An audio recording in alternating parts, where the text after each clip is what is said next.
Allô tout le monde, j'espère que ça va bien. Bienvenue à l'émission Maman d'aujourd'hui. Aujourd'hui, une émission en duo dans un domaine qu'on pourrait penser qui n'est pas lié à la santé globale, mais je vais t'expliquer ma logique. Aujourd'hui, j'ai Lauriane qui est avec nous, puis on va parler de santé financière. Finalement, on va parler de finances. Bienvenue Lauriane, merci d'avoir accepté mon invitation pour venir nous parler de ce sujet qui te passionne et t'allume, toi, les finances. Puis, juste avant qu'on rentre là, dans le sujet, que tu te présentes et tout ça, je voulais juste dire pourquoi, dans le fond, je trouvais ça pertinent de parler de finances en lien avec la santé, parce que, tu sais, on sait que maman d'aujourd'hui, c'est pour la santé globale, de la femme, de la future et la nouvelle maman. Et quand j'ai pensé à Lauriane, j'étais comme, hey, tu sais, les finances, on n'en parle pas beaucoup, les finances au féminin. Ça commence là, à sortir un peu. Puis les femmes sont quand même, tu sais, peuvent être désavantagées pendant le congé maternité, pendant la grossesse financièrement. Ça peut devenir une situation précaire pour certaines femmes. Mais dans le fond, mon lien avec la santé, c'est que si on est stressé avec l'argent, qui peut arriver, tu sais, moi, ça m'est arrivé dans mon premier congé maternité, toi aussi. Donc, tu sais, quand on est stressé avec quelque chose, bien, ça affecte notre santé. Donc, on va parler de santé financière parce que ça peut avoir un impact sur notre santé physique, sur notre santé mentale. Fait qu'il est là le lien avec l'émission finalement. Fait que ceci étant dit, Lauriane, allô! Allô! C'était un super préambule. C'est long un peu, mais bon, c'est pas grave. On y va avec le flow dans l'émission, on ne se stresse pas. Lauriane, pourquoi c'est toi qui vas nous parler de santé financière aujourd'hui? Qu'est-ce que tu fais, toi, dans la vie, Lauriane? Moi, je suis conseillère en sécurité financière. Je suis passionnée de ce que je fais, totalement. Puis surtout, pourquoi moi, à l'émission aujourd'hui, c'est que je focus vraiment sur les femmes, à améliorer ce côté-là qu'on a de, tu sais, la petite coche qui nous manque pour être égal aux gars, mettons, là, le petit tabou qu'il faut enlever. C'est vraiment là-dessus que je focus sur mon travail parce que, tu sais, comme tu l'as dit, moi aussi, tu sais, j'ai passé par là un congé de maternité que je n'étais pas bien préparée, puis j'avais 20 ans dans le temps, pas les connaissances que j'ai maintenant. Clairement, j'ai filé un mauvais coton, on va le dire de même. Là, j'aurais aimé ça, avoir un peu plus de connaissances, puis avoir quelqu'un qui me dise « Hey, garde, fais ça, ça, comme ça va vraiment mieux aller. » Ouais. Donc, c'est ça, c'est vraiment ça qui m'allume là, au niveau de mon travail, là, d'aller aider les femmes à aller chercher le petit quelque chose de plus. Des fois, c'est pas grand-chose, c'est vraiment la petite coche. Puis d'avoir des connaissances aussi, ça nous donne un certain pouvoir personnel. Tu sais, moi, je trouve ça important, l'empowerment. Puis je trouve que beaucoup, ça va passer par l'éducation, la conscience que les choses sont là. Fait que, souvent, en tout cas, moi, je sais que j'ai eu tendance à me mettre la tête dans le sable avec les finances, puis faire comme « c'est pas là, je le vois pas! » Je regarde pas j'ai combien dans mon compte. Fait que, tu sais, si je regarde pas, ça n'existe pas, right? Donc, tu sais, c'est sûr, je suis pas la seule là, à être dans le. Tu sais, des fois, là, on ne veut pas regarder nos chiffres là, parce qu'on est comme, oh, ça nous crée justement cette tension-là ou ça nous met en pleine face notre réalité qu'on n'aime pas. Puis, tu sais, c'est quand même quelque chose sur lequel on peut travailler. Moi, je travaille très fort là-dessus. Puis, je peux vous dire, par exemple, via mon expérience, que plus j'accorde d'importance et d'attention à mes finances, mieux ça va parce que je suis au courant de ce qui rentre, de ce qui sort. Je me sens au-dessus de mes affaires, en contrôle. Puis ça donne confiance, puis ça donne le goût de continuer à en être consciente finalement, parce que là, je suis comme, ah, ben, hey, ça va bien, c'est le fun. Fait que c'est sûr qu'au début, c'était vraiment désagréable parce que ça allait pas bien, c'était pas le fun.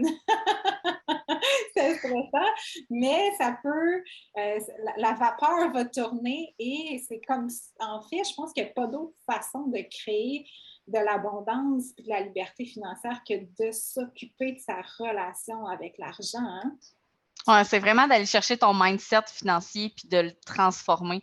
Tu sais, je disais justement l'autre fois qu'il fallait aller chercher tout ce qui est positif avec tes finances. Parce qu'il y en a du positif, là. Tu sais, même si tu es dans une situation peu reluisante, là, il va toujours avoir du positif. Fait que c'est d'aller chercher ça puis d'aller fêter ce positif-là. Fait que mettons que, oui, je suis serrée dans le mois, mais je reçois une paye. C'est quand la dernière fois que tu as fêté le fait d'avoir une paye? T'sais, on prend comme les rentrées d'argent pour acquis. Fait que, yeah, j'ai de l'argent qui rentre. Hey, merci. Merci vraiment beaucoup d'être capable de payer mon bill d'hydro. Ouais, ah oui, j'avais déjà fait un petit cours là-dessus sur Money Mindset Reboot, que ça s'appelait, puis c'était vraiment d'avoir de la gratitude, même pour nos factures, tu sais, parce que Ouais. si j'ai une facture d'hydro, ça veut dire que j'ai de l'électricité. Et qu'est-ce que l'électricité me permet de faire? Fait que, tu sais, c'est vrai qu'on rentre dans un mindset complètement différent. Puis, dernièrement, moi, les choses que j'écoute et tout ça, c'est vraiment que l'argent, c'est une énergie finalement. Tu sais, oui, dans notre monde, il y a l'argent papier, mais c'est quand même une énergie. Puis tu sais, toute la vibe que tu as autour de l'argent est négative, que tu pars en négatif de l'argent, que tu penses que tu n'en mérites pas, ben c'est comme une relation avec une personne. Tu sais, si tu es tout le temps dans le négatif avec une personne, elle ne voudra pas être autour de toi. Fait que c'est comme je sais qu'il y a des coachs d'argent qui sont comme, imagine l'argent comme une personne. Comment traiterais-tu cette personne et cette relation?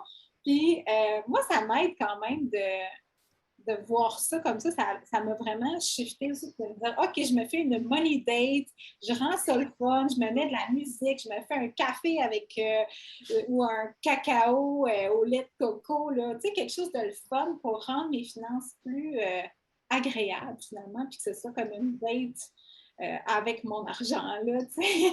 Mm-hmm. C'est vrai, un gars, mettons. Rendre ça le fun, tu sais, pour avoir le goût de retourner en date puis de donner de l'attention. Puis, mais j'aime beaucoup l'aspect que tu amènes de la gratitude. C'est une énergie qui vibre très haut aussi, hein, d'avoir de la reconnaissance. Fait que c'est le fun. Ouais, mais tu sais, on appelle ça un peu plus, tu sais, on parle souvent du QI et tout ça, mais ça, c'est plus le QE, le quotient émotionnel de ce côté-là. Disons qu'on n'était pas censé parler de ça, on a un peu dérogé, mais on a totalement dérogé du plan.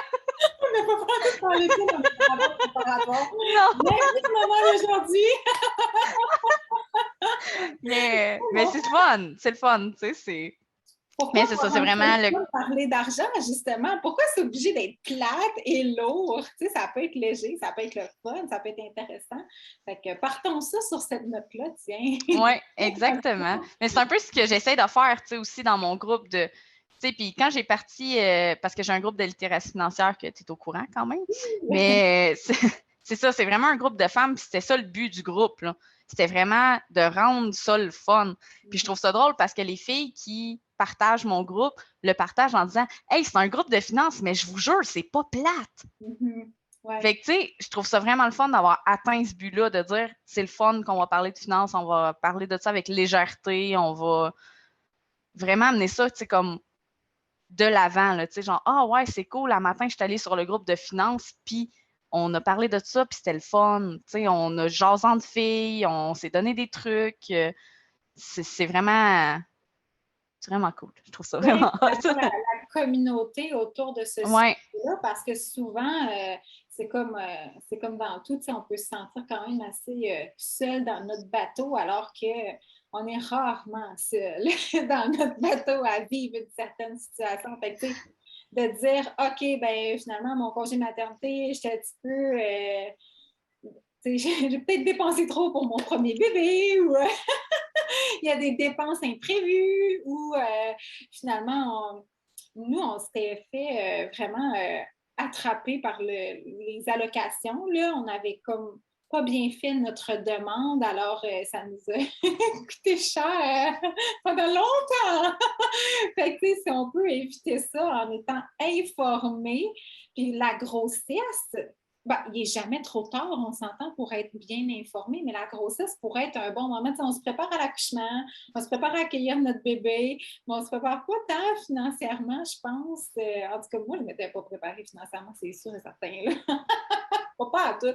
Alors, c'est ça notre objectif aussi ce matin-là. Fait que pour toutes les mamans enceintes, c'est de commencer à préparer le terrain, ou même celles qui sont en projet bébé, là, c'est le temps de commencer maintenant. Tant mieux, tu as plus d'avance. Puis si tu es présentement dans ton congé maternité puis qu'il y a des choses que tu veux changer, bien, on va aborder ça. Fait que j'avais reçu, moi, dans le fond, j'avais écrit à ma communauté à l'avance dans le groupe justement Empowered pour savoir s'il y avait des questions en lien avec ça. Fait qu'on va y aller avec les questions puis on va voir où ça va nous mener. Hein? Faisons ça Parfait. comme ça. Fait que Anne-Marie qui se demandait s'il y a déjà des fichiers qui existaient, donc des outils pour nous aider à faire un budget finalement. Un budget, j'imagine, famille, parce que là, on n'est plus dans un budget juste personnel, on est vraiment dans un budget famille. Est-ce que ça existe, ça, ces outils-là? Oui, j'aime beaucoup celui de l'AMF, de l'Autorité des marchés financiers, parce qu'il est vraiment complet. Tu sais, je veux dire, tu ne peux pas passer à côté de quelque chose, ils ont tout mis là. Même au pire, tu vas faire comme wow, je savais même pas que j'avais toutes ces dépenses-là. Là. Mais fait que tu sais, tu peux pas vraiment manquer ta shot avec celle-là.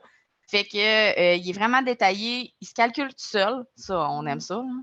Puis vu qu'il est déjà pré-monté, mais tu sais, tu n'as pas à écrire chaque catégorie, chaque chose, tout se calcule, tu as toutes les dépenses, les revenus auxquels on pourrait penser. Puis après ça, ça calcule si tu es en déficit ou si tu es en surplus. Un bon budget, tu ne devrais pas être en surplus ni en déficit. Tu devrais arriver pile parce que l'over que tu vas avoir, en théorie, devrait aller dans tes épargnes, qui est déjà déduit de tes choses. Donc, comme on dit qu'il faut se payer en premier, l'expression dit comme ça, fait que tes épargnes devraient partir en premier, donc ça ne devrait pas être ton surplus à la fin qui est en épargne. On s'entend que dans la réalité... un peu, hein, dans la réalité. C'est ça, tu sais, dans la réalité, si j'ai le choix entre me nourrir ou mettre de l'argent dans mon CELI, clairement, la question ne se pose pas. Là, tu sais, je ne vais pas dire je me paye en premier, donc j'arrête de me nourrir. Tu sais. Fait que faut rester logique. Là. Oui. Fait que c'est ça. Fait qu'un bon budget devrait être kiff-kiff parce que justement, tu vas avoir calculé vraiment toutes tes dépenses et tout. Sinon, tu as d'autres outils qui peuvent t'aider qui sont peut-être des fois pas nécessairement au niveau du budget, mais au niveau de la planification. Donc, tu sais, un espèce de calendrier qui dit ben, telle date, je vais avoir des paiements. Donc, il ne faut pas que je les manque. Oui. Donc, essayer de budgéter à ce niveau-là. Parce qu'un budget mensuel, oui, tu as toutes tes dépenses, mais de là à dire, ah ouais, ça passe la première ou la deuxième semaine, tu ne le sais pas. Fait que vas-tu vraiment avoir les sous à ce moment-là ou fait que pour des budgets plus serrés, un calendrier peut être vraiment plus adapté pour vraiment voir tes rentrées, tes sorties d'argent sont où, sont quand, puis être sûr qu'il n'y ait pas de paiement qui passe tout droit. Fait qu'aussi, côté famille, quand on est à la maison, par exemple, on sait qu'on a les taxes qui vont arriver à 2 moments. Fait que, moi, je m'étais fait un budget annuel que je savais comme les dépenses, justement, ces grosses dépenses-là. Puis je me disais, OK, par mois, ça me coûte ça, mais le paiement passe au mois d'août pour au mois de septembre. Mais au moins, là, je dis mois d'août, septembre, je ne me rappelle pas si c'est ça, mais au moins, il est écrit dans mon budget, puis je le sais, il va passer quand, puis je sais que je vais avoir l'argent parce que je le mets à chaque mois. Fait qu'il faut prendre aussi, j'imagine, la perspective sur une année, le ramener peut-être par trimestre, puis après ça par mois. Aussi, qu'est-ce que ça nous coûte, puis le garder dans notre compte de côté pour le moment où le paiement arrive. Même chose avec les allocations. Il y a des allocations qui rentrent à chaque mois, comme l'allocation canadienne pour enfants. Puis il y en a au Québec qui rentrent à chaque 3 mois. Fait que, tu sais, c'est pas... Par contre, au Québec, tu peux le mettre sur le mois. Ah, c'est vrai? Oui, tu as la possibilité, si, ben, tu sais, d'office, il rentre aux 3 mois. Ouais. Mais si toi, tu préfères budgéter tes choses au mois, il peut rentrer à tous les mois. C'est une demande qu'on peut faire. Je ne savais pas. Nice! Merci. Mais je me rappelle dans mon jeune temps, quand j'ai eu mon grand, ben moi, je prenais tout le temps tu sais, des fois, on se fait des surprises. Là, justement, l'allocation du 3 mois, c'était comme ma surprise. Il n'était pas budgété. Puis c'était comme, bon, avec ça, on se gâte. Ah, cool. Avec ça, on partait avec Jeff, mon grand garçon, puis on allait faire les activités. C'était vraiment... Ça servait à ça. Ah, mais ça, c'est cool, c'est une bonne idée aussi. Tu sais, si on n'en Ouais. a pas besoin pour notre survie, puis notre budget, puis les dépenses pour l'enfant, parce que, ben, tant mieux, c'est vraiment une bonne idée. Puis, dans le fond, cet outil-là de l'AMF, c'est-tu le fichier Excel dont tu me parlais ou... Oui, oui, oui, c'est ça, mais je vais t'envoyer les liens pour qu'on les mette. C'est ça. On va mettre les liens dans la description. Puis si jamais il faut envoyer le lien Excel, là, les gens qui voudront l'avoir pourront m'écrire, puis j'enverrai le lien Excel. Moi, je vais jeter un œil à cet outil-là aussi. Je m'en suis fait un. Tu sais, j'ai quand même un background en comptabilité. Sachez-le. J'ai travaillé et étudié là-dedans pendant un petit bout, mais je ne suis pas la pro des budgets. Je sais comment faire, mais les faire, c'est ça. Donc, on va partager ces outils-là aussi là, dans la description. Donc, ça existe, puis tant mieux. Puis, donc, l'AMF, si on veut aller voir sur le site aussi, peut-être qu'on peut le trouver, j'imagine. Ah, puis c'est pour vrai, le site de l'Autorité des marchés financiers, c'est rempli de ressources là, de toutes sortes. Là. Autant au niveau du budget, d'achat de maison, n'importe quoi qui touche aux finances, souvent tu vas avoir un article de l'AMF qui va avoir été fait là-dessus, qui va t'aiguiller vraiment beaucoup. C'est une bonne référence. Donc, ouais. Ça. Super. Anne-Marie avait deux autres questions en fait qu'on va y aller avec ça, puis ça corde avec d'autres questions aussi. C'est est-ce qu'il est plus avantageux d'investir dans un REEE, donc un R3E, je ne sais pas comment on le prononce, ou un REER, ou de seulement mettre l'argent de côté dans un compte pour enfants? OK. Ce qu'il faut comprendre, c'est que les REER, c'est personnel. Donc, ça n'ira pas à l'enfant. Par contre, tu as des stratégies là-dedans que tu peux faire pour aller maximiser tes retours. Donc, admettons, on prend un cas X que tu fais 50 000 par année, j'aime ces chiffrons, 50 000 par année, puis en investissant 5 000 dans tes REER, ben, tu viens baisser ta braquette, tu as un beau retour d'impôt. Mais le 5 000, si tu l'avais mis, mettons, dans le REE, tu n'aurais pas donné un retour d'impôt. Mais si ce retour d'impôt-là, rendu là, tu le mets dans tes REE, ben, tu viens de faire de la double épargne avec la même stratégie, puis avec des sous que tu n'aurais pas eu sinon. Wow! Fait que, tu sais, ça, j'aime ça, ces affaires-là. c'est la comptable en toi qui ressort, là. Oh, on fait de l'argent quand c'est ça. Mais, sauf que c'est des stratégies à vérifier. Parce que si tu fais juste, mettons, 15 000 par année, ben, ça ne te donnera pas vraiment un gros retour d'impôt, même si tu mets un 5 000 dans tes REER. Fait que rendu là, le R3E avec le 30 de subvention minimum, ben, va devenir plus intéressant. Oui. Oui, parce que tu n'aurais pas de retour. Fait que c'est vraiment du cas. Ça. C'est quand même une question qui est difficile à répondre. Mais d'emblée, on sait qu'on ne fait pas juste mettre l'argent dans un compte pour enfants parce que c'est pas à moins qu'on veut avoir l'argent disponible là, pour y acheter quelque chose. Je sais que moi, j'ai un compte pour enfants qu'il passe les transactions. La garderie, ça passe là-dedans. Si j'achète des couches, ça passe là-dedans. Mais côté épargne pour l'enfant, on oublie ça, juste un compte CELI là, ou un compte parce que les pourcentages ne sont pas intéressants de toute façon. En effet, mais il faut mettre un petit bémol. On va mettre un petit astérix, là. Si tu veux mettre de l'argent pour les études des enfants, c'est sûr que les études postsecondaires, on s'entend, et c'est sûr que le R3E, c'est magique, pour vrai. Vraiment, là. Puis, même si tu ne vas pas chercher le maximum de subventions, que tu as un petit budget, puis souvent, un petit budget rime souvent avec plus petit salaire, ben, le gouvernement en met gratuitement là, à l'ouverture. Si vous faites en bas de 50 000 net familial, le gouvernement en met d'emblée. Donc, va déposer un 500 la première année qui est admissible, puis un 100 pour toutes les autres années admissibles. Fait que, tu sais, c'est de l'argent gratuit, là. On s'entend, tu as juste besoin d'ouvrir le compte sans mettre une scène dedans, puis les dépôts se font tout seuls. Fait que ça, pour moi, c'est de l'argent qu'on devrait tout pas passer à côté. Là. Fait que, d'emblée, l'ouverture d'un régime. Ensuite de ça, c'est si, mettons, toi, tu veux payer le privé à tes enfants au niveau du secondaire, fait que peut-être que tu serais mieux d'ouvrir justement un compte à part pour mettre des sous de côté dans ce compte-là, pour accumuler des sommes, pour être capable de payer avant le postsecondaire. Tu sais, au niveau du secondaire, payer privé puis tout ça. Fait qu'à ce niveau-là, le compte à part peut être très bon. encore là, on pourrait faire un petit astérix. Il y en a beaucoup qui disent tu peux l'investir dans ton propre CELI. Si tu as la capacité dans ton CELI d'aller remettre de l'argent, ça peut être un super moyen. Sauf que si jamais il t'arrivait quelque chose, il faut être sûr que cet argent-là soit remis à tes enfants.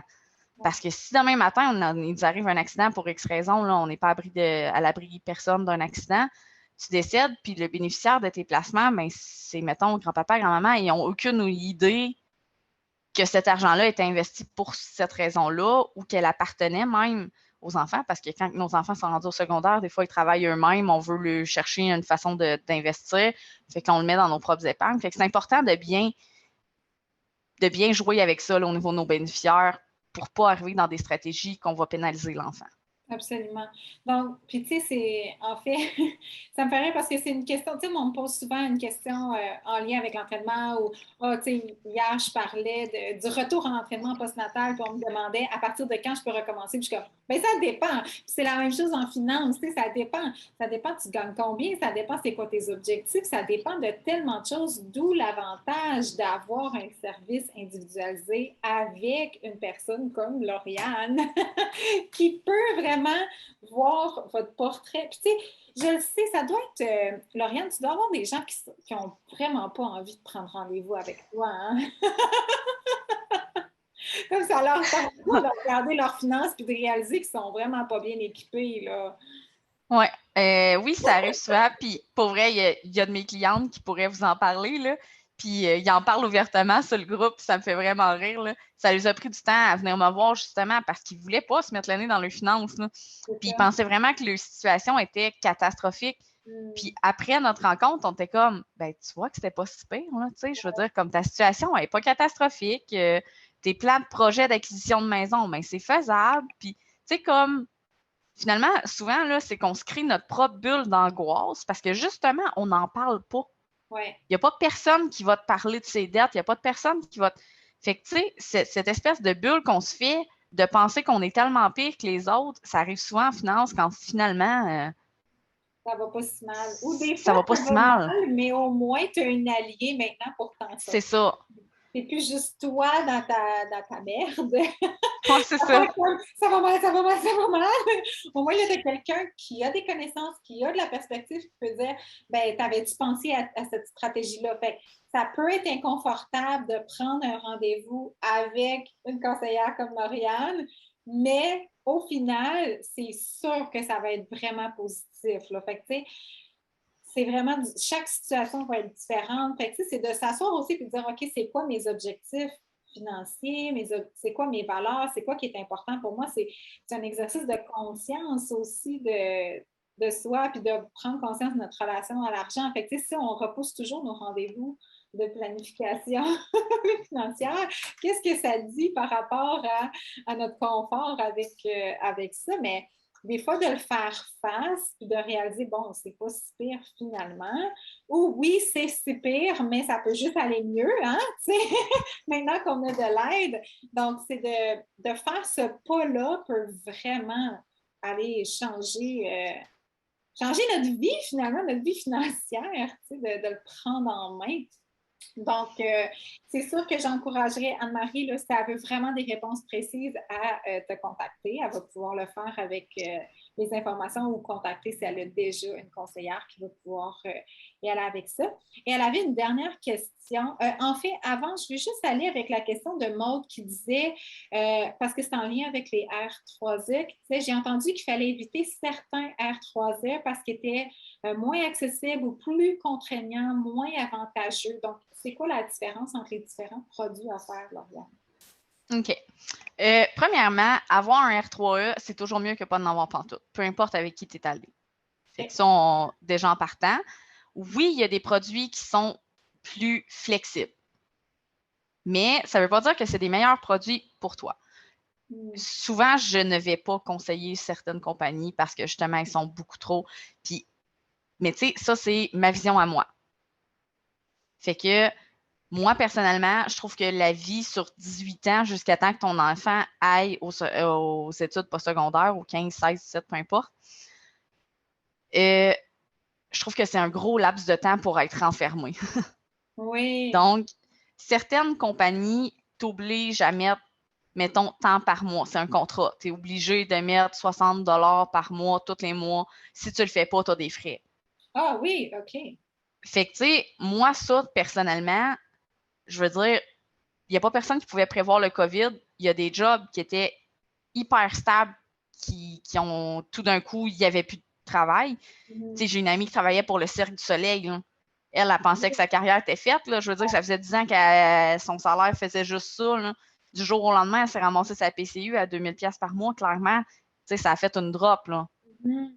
Fait que ce genre de choses-là, tu peux pas le prévoir. Fait que si elle mettait le maximum dans son REE à 208 par enfant par mois sur un contrat, ben clairement, tu es prêt à gorge, là, tu sais.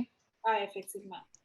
Fait que c'est à ce niveau-là où je trouve ce genre de compagnie-là plus contraignante. Ensuite, au niveau de la flexibilité, tu as aussi au niveau pour les fonds dans lesquels sont investis ton argent. Parce que, on s'entend, un régime d'épargne-études, ça reste un investissement. Il y a certaines compagnies qui ne te donnent pas le choix.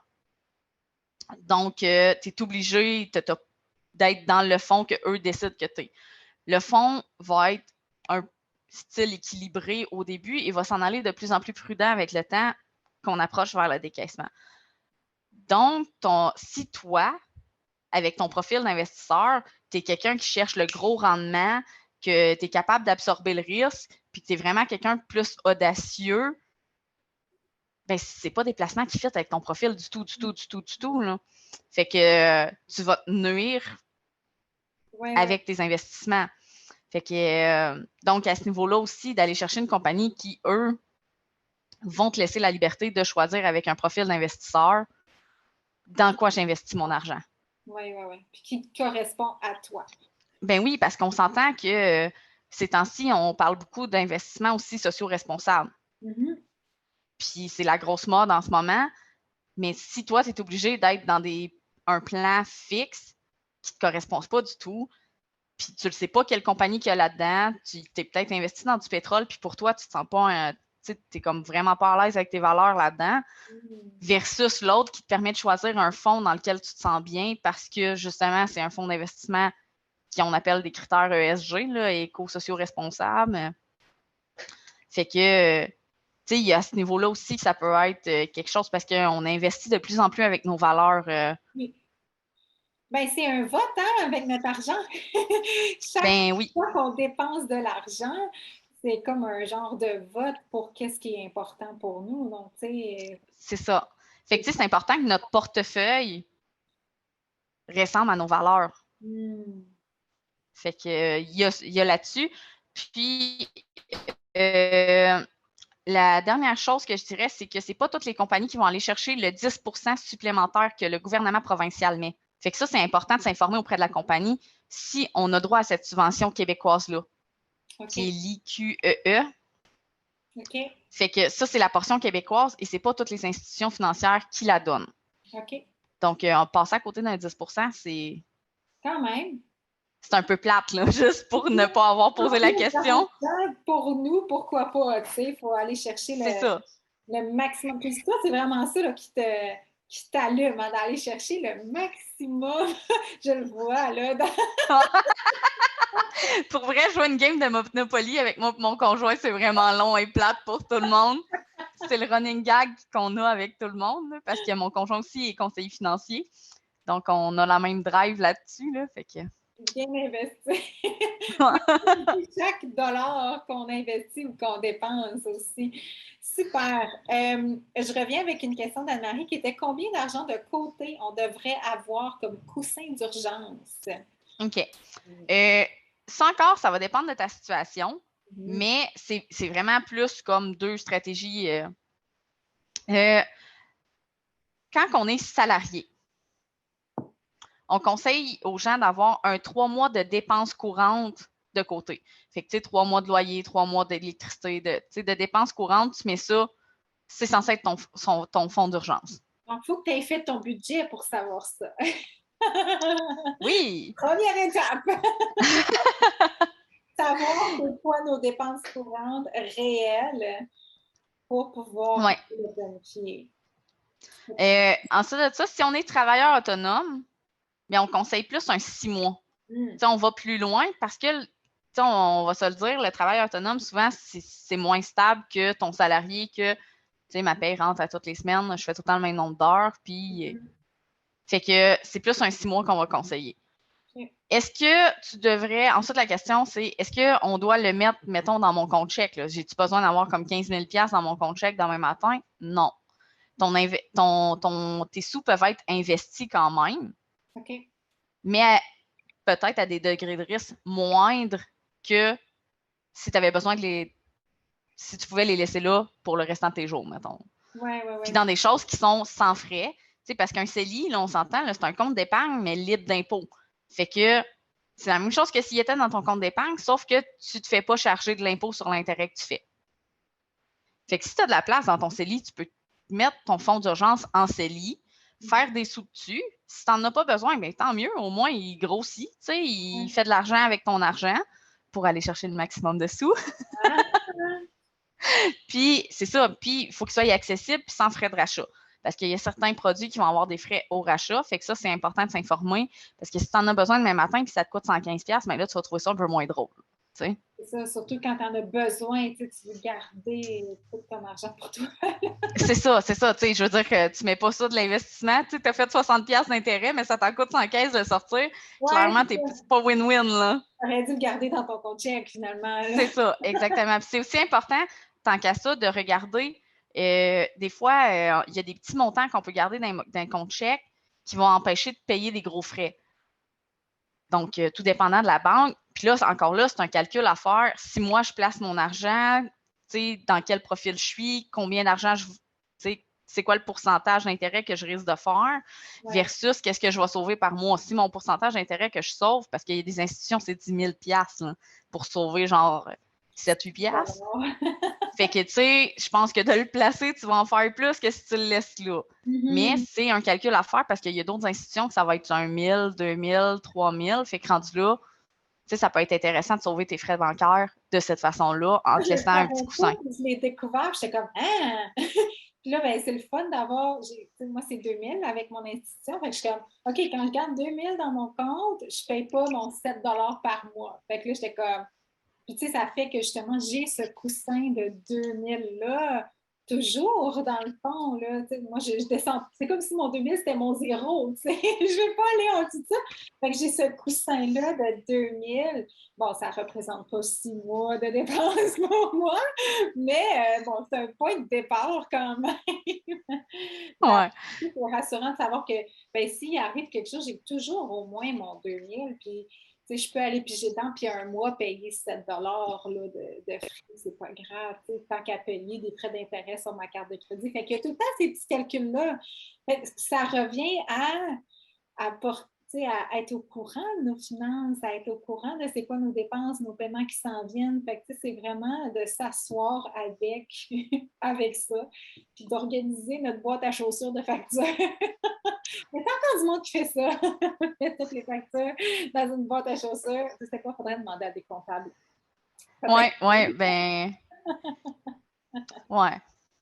Mais honnêtement, à cette heure, tout se fait tellement par carte que, je veux dire, tu sors ton relevé, là, sur ton téléphone, tu sors ton relevé, tu es capable d'aller placer tous tes chiffres. Il y a même des institutions que tu as le petit détaillé, pas tout le temps complet, là, on va se le dire, là, mais tu as quand même une bonne idée de, OK, j'ai tant de pourcents qui est parti de mon épargne, de mon compte, qui est allé en épicerie, tant qui est allé là, tant qui est allé là. Puis moi, quand je vois la section restaurant, ben, je ferme mon application. Fait que... Oups, on connaît le dada de Lauriane, mais c'est là que ça passe. Ah ouais, moi, c'est pas au restaurant que ça passe.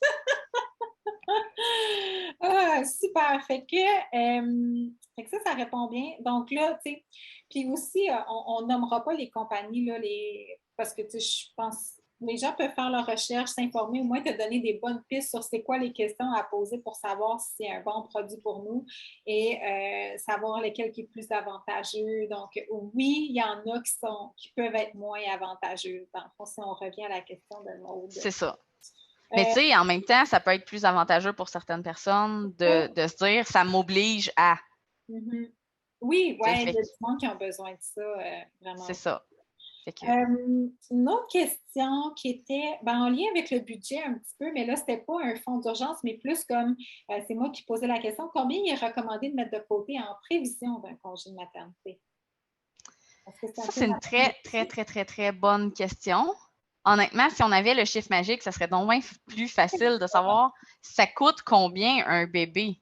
Tu sais, genre, c'est quoi le chiffre? Ça dépend encore une fois, tu sais. Si je pense à moi, ma première, tu sais, quand c'est ta première, souvent tu as un shower de bébé, tu vas recevoir plein de cadeaux, dépendamment aussi de ton réseau, à quel point un grand réseau, tu sais, ou à quel point les grands-parents sont décidés avec le bébé, puis là, t'ont donné plein, tu sais, une poussette, là, ça peut être 500 comme ça peut être 2000, là, fait que, tu sais, ça dépend. Toi, tu veux acheter une poussette à combien aussi, tu sais, moi, j'ai choisi celle à 500, là, on s'entend.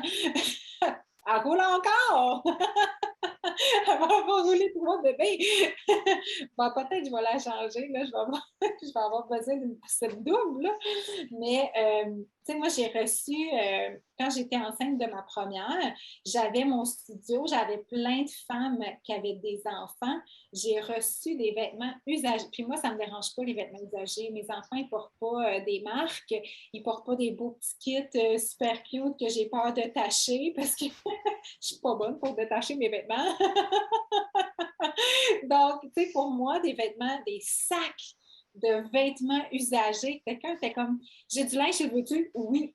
J'ai pas dépensé d'argent pour les vêtements de mon bébé, sauf s'il me manquait, je sais pas, il me manquait des pyjamas newborn, étaient plus petits finalement, puis j'en avais pas.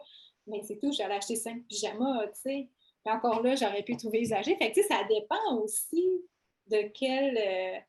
C'est dur, c'est vrai que c'est dur de répondre à cette question-là. C'est tellement ça dépend. Pour vrai, il y a des gens pour qui ça va coûter une fortune. Puis Mm-hmm. j'exagère pas en disant ça va coûter une fortune parce qu'ils veulent. Tu parlais là, que tu avais acheté une balançoire full cher. Là. Je m'en rappelle. Ouais. Mais, tu sais, ça part de nos expériences parce qu'à mon premier, Jeff, pour vrai, il tripait sa balançoire. Pour vrai, là, c'était comme mes bras, c'était pas tant, là. Puis pourtant, moi, je tripe portage, tout ça, là, et j'aurais donc aimé qu'il tripe, là. Mais non, lui, c'était sa balançoire. Fait que quand que j'ai eu Athéna, j'ai dit à mon chum, on a 10 ans d'écart entre les deux bébés, là, fait qu'on n'avait rien gardé, on s'entend. Puis, ben, mon conjoint, lui, c'était sa première. Fait que, tu sais, quand on est allé magasiner, lui, il avait l'optique, il faut tout, j'achète. Tout. Fait que là, j'ai dit, non, regarde. Les must, là, c'est la balançoire. La balançoire, c'est donc important. Puis, tu sais, comme, j'y ai vendu la balançoire, là, solide, là, c'était enrobé d'or et de paillettes et de licorne, là, pour vrai. Sérieusement, là, j'avais des étoiles dans les yeux quand j'en parlais de la balançoire. Athéna s'est assis dedans 3 fois. En crise, ne voulait absolument rien savoir de sa balançoire. Elle, c'est un bébé de bras. Je l'ai porté tout le long, en écharpe de portage, en porte-bébé, tout le temps. La balançoire, 0 pour une barre. Mais on avait choisi The One. Tu sais, la balançoire avec. Tu peux plugger ton sel dedans pour mettre la musique de ton sel. Vraiment, là, tu sais, comme toutes les petites gogosses. Toutes les petites gogosses qui te servent à rien, mais que tu fais c'est donc bien cool! Mais c'est ça. Fait que finalement, elle ne m'a pas servi du tout. Mais tu vois, je l'ai donné à mon amie. Puis mon amie est vraiment super contente parce qu'elle, son bébé tripe vraiment beaucoup. Au moins, elle a servi. Mais clairement, c'était une dépense. Tu sais, souvent, on va calculer ça par coût par utilisation, mettons, là, surtout pour les bébés. Fait que, tu sais, tu parlais de ta poussette à 500$, mais en même temps, tu l'as tellement utilisé, ton coût par utilisation te revient minime, là, tu sais. Tu sais, quand on parle d'un matelas de bassinette, tout ça, ton coût par utilisation devient minime aussi. Des pyjamas, par exemple, tu sais, quand t'en as 40, ça se peut que tu ne l'utilises même pas une seule fois, là. Oui, c'est ça.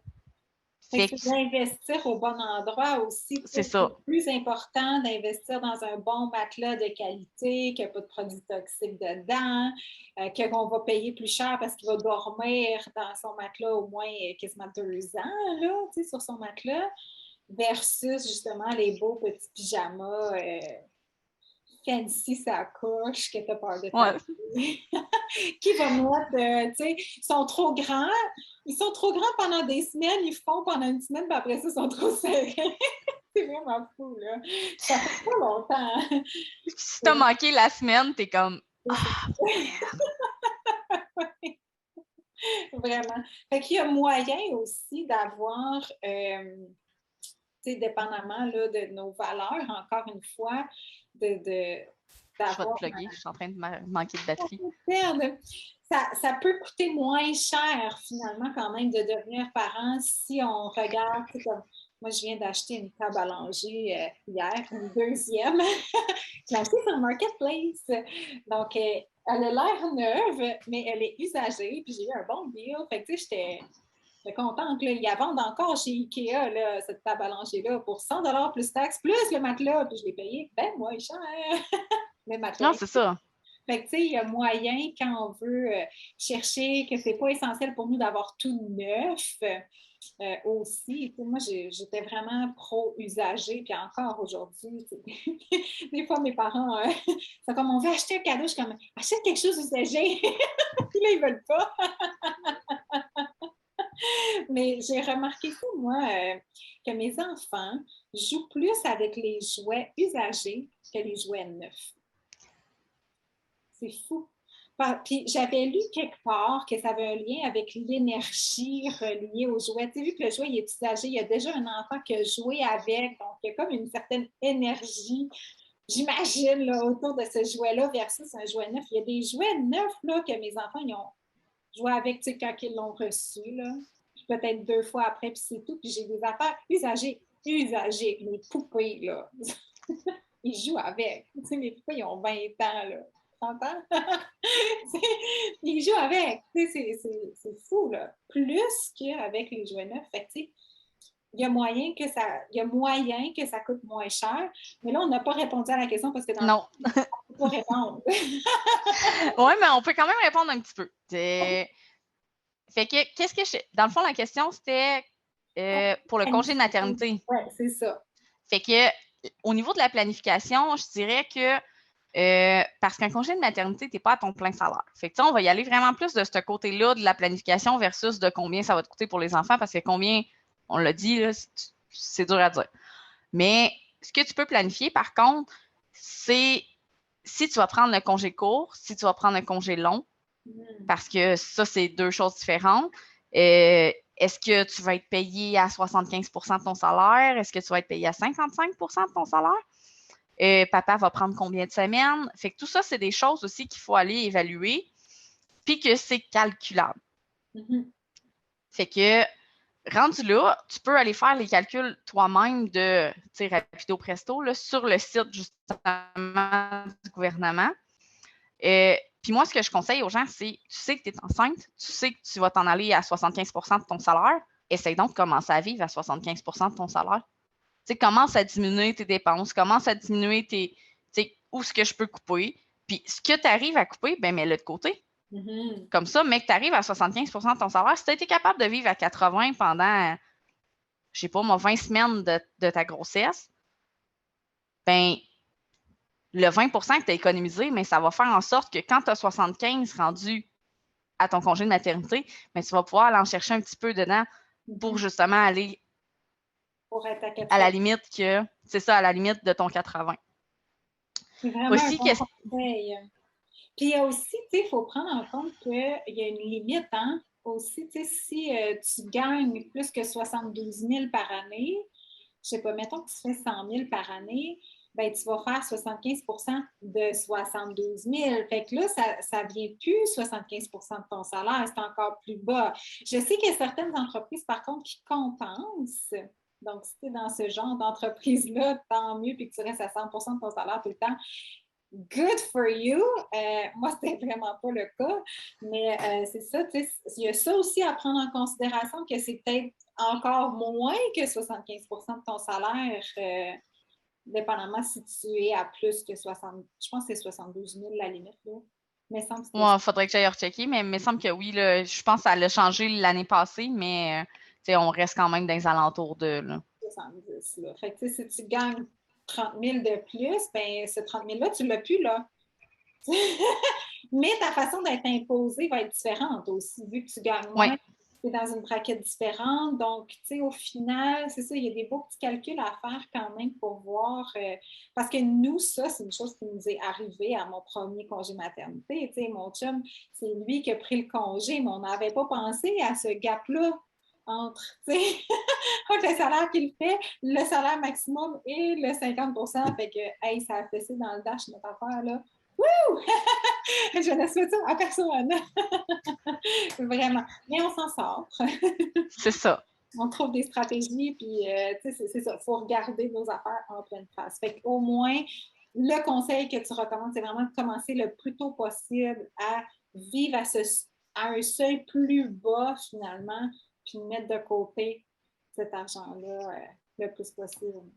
Exactement. Puis, tu sais, comme on avait parlé ensemble, il y a aussi des stratégies à faire avec les épargnes qu'on a. Fait que, admettons qu'on sait qu'on s'en va en congé de maternité, puis qu'on va être à un salaire plus bas, ben c'est peut-être une bonne idée, juste avant l'année fiscale qui se termine, d'aller prendre des REER pour baisser notre salaire imposable puis recevoir plus d'allocations de l'autre côté. C'est vrai, on avait parlé de ça. Ouais.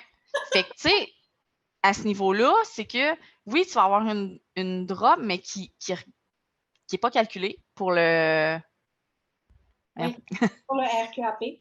C'est ça, exactement, qui n'est pas calculé pour le RQAP. Le RQAP, même si tu drops ton salaire de 30 000, il va quand même prendre ton premier salaire imposable et non pas le moins 30 000. En tout cas, on parle de chiffres au hasard. Hein.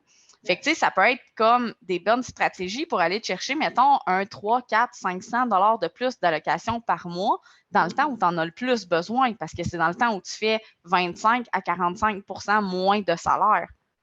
Donc, ça, c'est vraiment intéressant. Fait, même pour des personnes qui sont au tout début de leur grossesse ou en projet bébé, de commencer à s'informer et à regarder ces stratégies-là, c'est tellement une bonne stratégie. Puis, tu sais, dans le fond, tu peux combiner les deux conseils que tu viens de nous donner, c'est-à-dire de commencer à vivre à un seuil plus bas. Fait que l'argent que tu épargnes, c'est ça que tu mets dans ton REER pour aller descendre ton revenu. Tu as déjà l'argent, tu n'as pas besoin de faire un prêt. Fait que ça te crée un coussin, puis en plus, tu vas récupérer. Moi, je capote. J'aime ça, des stratégies de même. Là, c'est la suite que j'aimais de la comptabilité quand même, là, le côté stratégie, planification, comme ça, j'adore ça. Mais bon, pas de mes chiffres à moi. Mais ça, c'est deux belles stratégies vraiment là, combinées ensemble. C'est de la magie, là. Qu'est-ce que tu viens de nous livrer, Lauriane? Fait que là, hop, les filles, allez prendre rendez-vous avec Lauriane. En plus, Lauriane, là, on peut prendre rendez-vous gratuitement avec toi pour une évaluation, je crois. Donc, ça nous coûte rien, là. On peut t'appeler, prendre un rendez-vous sur Zoom ou Teams ou whatever, là, un rendez-vous virtuel. Fait que qu'importe on est où dans le monde, on peut prendre un rendez-vous avec Lauriane et... au Québec. Qu'importe on est au Québec, pas international encore. Non. Ça me prendrait des permis dans chaque juridiction. Là, ça commencerait à être un peu compliqué. Allons-y avec le Québec. C'est quand même... N'importe on est au Québec, on peut prendre un rendez-vous gratuitement avec Lauriane pour faire un bilan de notre situation, avoir déjà des trucs et des stratégies. Donc, ça, c'est vraiment... c'est le fun, là! Profitez-en, les filles! Contactez Lauriane, vraiment. Je pense, on a passé à travers toutes les questions. Je ne sais pas si tu avais quelque chose que tu voulais ajouter, Lauriane. Je pense qu'on a pas mal fait le tour, honnêtement, de tout ce que... On s'était fixé comme objectif. On est parti ouais, c'est ça. Mais on est revenu quand même à notre plan de match. On est bonne. Oui. Donc, j'ajouterais juste que c'est ça, les rencontres avec les conseillers, c'est souvent gratuit. Fait que, tu sais, profitez-en, puis ça se fait aussi magasiner. Tu sais, même si tu me mets on the spot, là, ça se fait magasiner son conseiller. Puis il ne faut pas avoir peur de le faire, puis il ne faut pas avoir peur de poser des questions à notre conseiller financier. Parce que c'est la personne qui va vous suivre toute votre vie. Là. Clairement, il faut que ça soit un match. Là. Moi, pour vrai, tu sais, je magasinerais pas mon conseiller comme mon check standard, là, tu sais. Fait que, clairement, c'est genre aller plus loin.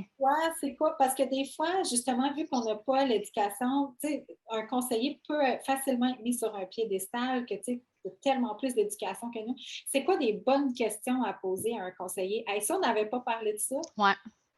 Moi, ça un flash. Ben, de un, ça serait de poser c'est quoi ses valeurs à lui? Tu sais, c'est quoi ses valeurs dans son travail? Qu'est-ce qu'il veut véhiculer dans son travail? C'est quoi sa niche? Parce que même si on est conseiller financier, on a quand même, tu sais, comme moi, c'est les femmes. Fait que clairement, c'était pour ça que tu m'as invité. Fait que, mais tu sais, il y en a comme mon conjoint, on parlait que mon conjoint, il est totalement dans une autre niche. Lui, c'est la retraite. Fait que si tu l'appelles à 20 ans, parce que toi, tu as une nouvelle famille, mais tu sais, oui, il va être capable de te répondre, mais ça reste que c'est pas son anane, c'est pas sa niche, c'est pas dans laquelle c'est spécialisé. Fait que tu sais, d'avoir un conseiller dans lequel, tu sais, toi, tu es en ce moment, c'est important, puis qui va pouvoir te suivre. Tu sais, nous, comment on fonctionne, c'est que tu sais, on travaille plusieurs sur les mêmes dossiers. Comme ça, chacun a sa spécialité, puis tu viens comme. Mais ça, c'est une autre question à pouvoir poser à ton conseiller. Est-ce que tu travailles seul? Est-ce que tu as une équipe derrière toi? Est-ce que tu fais affaire avec d'autres spécialistes, comme des fiscalistes, des notaires, des avocats, des courtiers immobiliers, des courtiers en hypothèque, tout dépendant vers quoi tu veux t'en aller avec ton plan financier. Mais c'est important d'avoir les conseils de toutes ces personnes-là. Donc, si en plus ton conseiller fait affaire avec tous ces gens-là, ben toi, ça te sauve, c'est incroyable parce que tu as tout le temps les réponses à tes questions tout de suite. Ensuite de ça, je dirais quelle formation qu'il a fait et quelle formation qu'il a à faire, qu'il veut faire. Parce que des formations au niveau financier, on est obligé d'en suivre. Ça, oui, on est obligé d'avoir des unités de formation continue qu'on appelle. Mais ça ne veut pas dire que je vais me spécialiser dans quelque chose parce que je suis une formation. Ouais. Donc, si moi, je prévois d'aller faire mon cours de planification financière ou, tu sais, c'est important de savoir, genre, mon conseiller, a-tu décidé d'arrêter de se former là? Ou s'il veut continuer d'acquérir des connaissances pour m'aider encore plus dans ce qu'on va arriver. Fait que ça serait une autre question. C'est plan de carrière. Parce que tu veux-tu d'un conseiller qui, dans 2 ans, lui, va aller faire son droit, mettons, pour devenir avocat, puis que tu sois obligé de recommencer. Fait que, tu sais, tout ça, c'est important aussi d'aller comme justement. Je pense que ça fait pas mal le tour des questions que tu peux. Puis de voir la vibe aussi. Hein? Donc, de passer son rendez-vous gratuit avec la personne pour poser les questions, puis voir, tu sais, c'est quoi la vibe. Puis moi, j'encourage énormément les femmes. Je sais qu'on a été amenés à arrêter d'écouter notre intuition, puis depuis qu'on est jeune, on se fait dire, là, je pense qu'on a beaucoup mis ça de côté, mais ça revient là, tranquillement. Fait écoute la vibe que tu as. Si tu n'as pas une bonne vibe avec cette personne-là, ben c'est pas la bonne personne pour toi. C'est tout. Là. Continue de chercher, même si tu as besoin là. Je t'encouragerais vraiment à prendre d'autres rendez-vous. Fait que, là, c'est sûr que les filles sont chanceuses, ils peuvent déjà avoir un test de ta vibe, là, avoir vu est-ce qu'ils ont aimé, comment tu parles. Fait que, c'est un des avantages quand même aussi là, de l'Internet aujourd'hui, quand on se met de l'avant. Je sais que Lauriane se met beaucoup de l'avant avec son groupe, il y a un live à chaque semaine, elle répond aux questions. Fait que, si ça, c'est quelque chose que toi t'aimes, ben let's go, déjà, les gens vont pouvoir avoir eu un petit fil de ta vibe, savoir s'il y a un oui ou un non avant de prendre rendez-vous. Mais, donc, tu sais, magasiner, c'est une bonne idée, là. Moi, je n'ai pas magasiné, là. Oups. Mais on peut changer pour la vie, Lauriane. Oui, c'est ça. C'est sûr que oui, tu peux, mais il faut voir aussi les impacts que ça a. Parce que, tu sais, moi, j'ai des clients qui ont encore des placements ailleurs. Là, parce que je leur ai dit, c'est pas logique de le transférer. C'est ça. T'sais, moi, mon but, c'est que tu aies plus d'argent dans tes poches. Puis si on fait ça, ben ça va prendre X nombre d'années avant que tu rattrapes la gaffe qu'on vient de faire. Fait que clairement, c'est mieux de le laisser là. On va le regarder pareil ensemble, tu sais. À chaque année, tu vas m'amener ton relevé, puis je vais quand même te dire des stratégies à propos de ce placement-là. Sauf que le transférer ne vaut pas la peine. Ça, je trouve que c'est important qu'est-ce que tu soulèves parce que c'est pas tous les conseillers qui feraient ça. Hein. Non, c'est ça. Je sais que vous avez une rémunération reliée avec les placements, les rendements, tout ça. Fait que quelqu'un qui, justement, sa valeur serait plus pour lui ou elle de vraiment, ben, il dirait, ben oui, ramène ce placement-là avec moi. Fait que, il y a ça aussi qu'il faut essayer de voir dans les valeurs, la vibe avec notre conseiller. C'est ça. Est-ce vraiment là pour moi ou plus pour lui? Est-ce que... En théorie, on est censé, d'après notre code de déontologie, être toujours. Disons-nous les vraies affaires. Oh, ouais. C'est pas tout le temps comme ça dans la vraie vie, malheureusement. Pour vrai, malheureusement. Mais c'est ça. En théorie, ça devrait être comme ça. On va le sentir dans la vibe, je pense, si on écoute vraiment notre intuition, parce que les femmes ont, tout le monde, là, les hommes aussi ont une intuition, mais les femmes, c'est fort, mais on ne l'écoute pas souvent. On le sait, mais on ne s'écoute pas, puis après quoi, on fait « Ah, maudit, j'aurais dû m'écouter ». Donc, je vous invite à écouter votre intuition quand vous prenez vos rendez-vous avec vos conseillers financiers. Posez les bonnes questions. Lauriane nous a donné des bonnes pistes de questions. Fait que je pense qu'on a fait un beau tour, un beau survol. Lauriane, merci tellement. Mais ça me fait plaisir. D'avoir été là aujourd'hui, d'avoir pris le temps dans ta journée. Ça aussi, hein, c'est de la valeur. Là. Quelqu'un qui prend le temps de me parler sur un podcast juste comme ça pour le fun. Donc, merci infiniment. Puis, nous, on se retrouve dans un prochain épisode la semaine prochaine. Merci d'avoir été là. Bye! Bye!